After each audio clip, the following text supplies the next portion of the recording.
Hey everybody, Grumpy Scotsman here to do another watch review with you, and what we are looking at today is the mighty Rolex Submariner date, the newest iteration in the family of Rolex subby dates, 126610LN. I've owned this before and got rid of it. I've actually owned several Submariner models, and I'll admit it was my second favorite. My first favorite was a 2008 16610 with the solid end links, and it had just emerged into the solid end links. It still had the old crappy bracelet, but it had thinner lugs and thinner crown guards and thinner lugs down here. It had the aluminum bezel, but it did just come into the market of the Rohot being inscribed. So my only thing with that watch is I really, really wish that iteration had the ceramic bezel. But yeah, that was my favorite, and then this would be my second favorite. This has the 3235 movement in it, cost certified, -2 +2, of course. A lot of the times I found in my experience you get better than that anyways. 70-hour power reserve. That's a beautiful thing that they started doing. I mean, you guys probably know all the specs for this anyways, but it's such a legend. This watch is such a legend. The beautiful second to none clasp on this. It is the most comfortable strap in the market. With the glide lock on it, you can just quickly adjust it. A lot of people try to copy them, but you're not copying it to a T unless you actually try to make a homage watch. 904L steel. I don't know. You're going to get a lot of people arguing the case, but is it that different from 316? I guess a little bit. I mean, if Rolex decides that they're going to use it, I don't know if it's just for proprietary reasons because they own their own steel mill, and it's just harder to work with and it makes it harder to copy. Or if it actually is corrosion resistance. Their bezels, I mean, what can you say? One thing that I didn't really like with the ceramic bezel, and I wish they would tame it back, is this pip up here.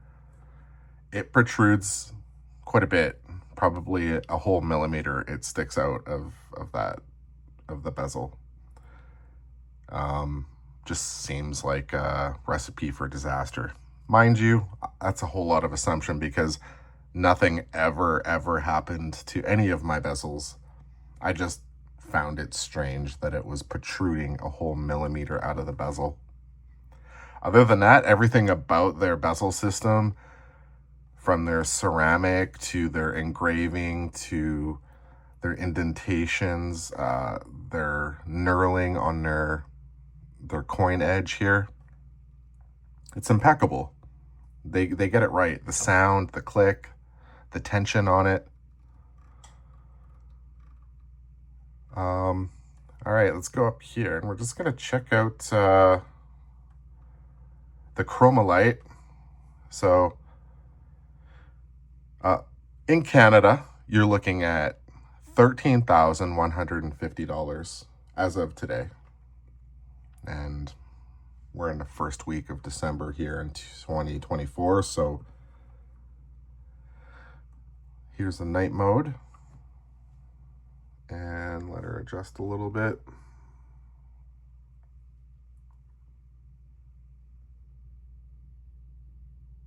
Oh, that looks horrible.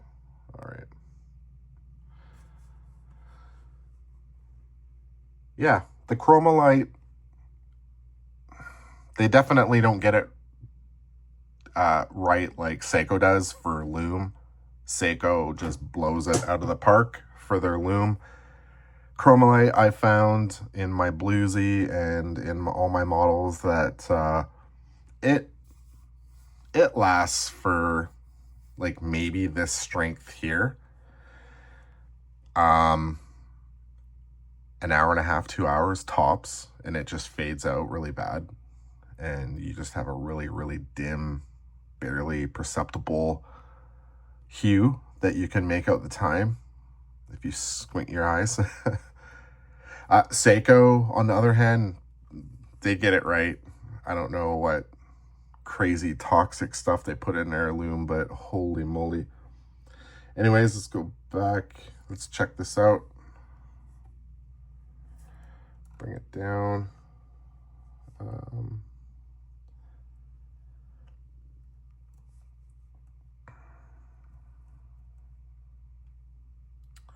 Yeah, you have your trip lock crown, the beautiful shape of the case where it sits in right in the belly of your wrist. Just everything about the watch, the comfort of it, the way that this is nice, the strap is nice and thin. Everything is cushioned. Like if you look even here on the bottom of the glide lock clasp, it's just meant to cushion against your wrist. There's no sharp edges. Like all these edges here are all slightly rounded, as you can see, smooth to the touch. All the edges on the strap are nice and smooth. The only thing that I found on most of the models is this tip right here on the very head of the case on the lug was sharp.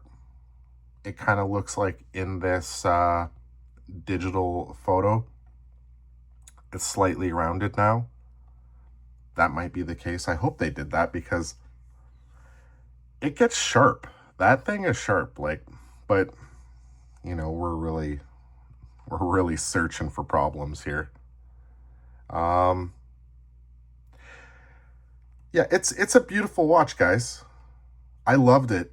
My only thing is, like, I'm a bigger guy. I'm over 6 feet tall, and I have big arms. And so when I wear the watch, it's really small. 40, I know they say it's 41 mils, but it still measures at like 40.5. You can ask anybody. I don't know where they're getting 41, but it's 40.5. And that's small. It's too small. Like, I have a hard time pulling off some 42 watches, 42 millimeter watches. And so that's why I kept buying it, because I love the subby so much. I love the design of it. I love how they make it, manufacture it.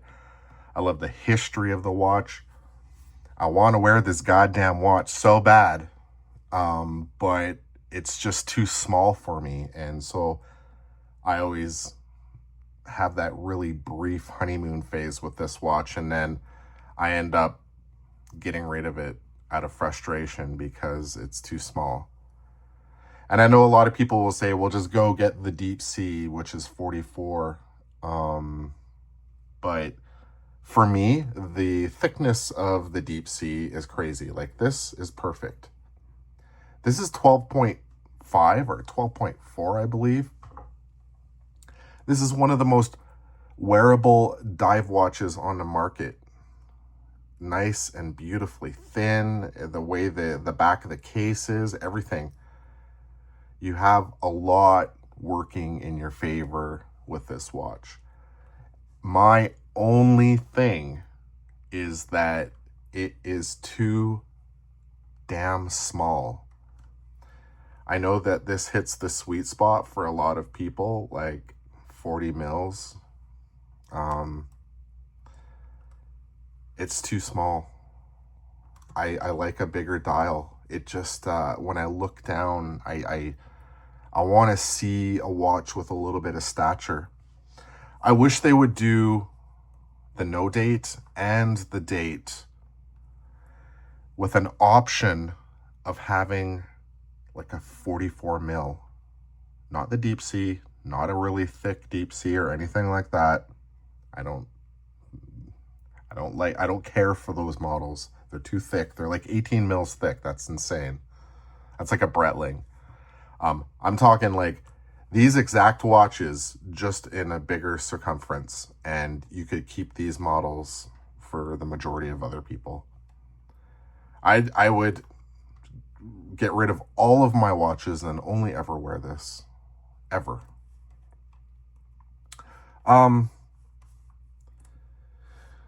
So yeah, that I guess that does my review. My love-hate relationship with the Rolex Submariner. I treasure it. I truly do. I do. I love this watch. I've loved owning all of my models. And yeah, that's all I got to say, folks. Cheers.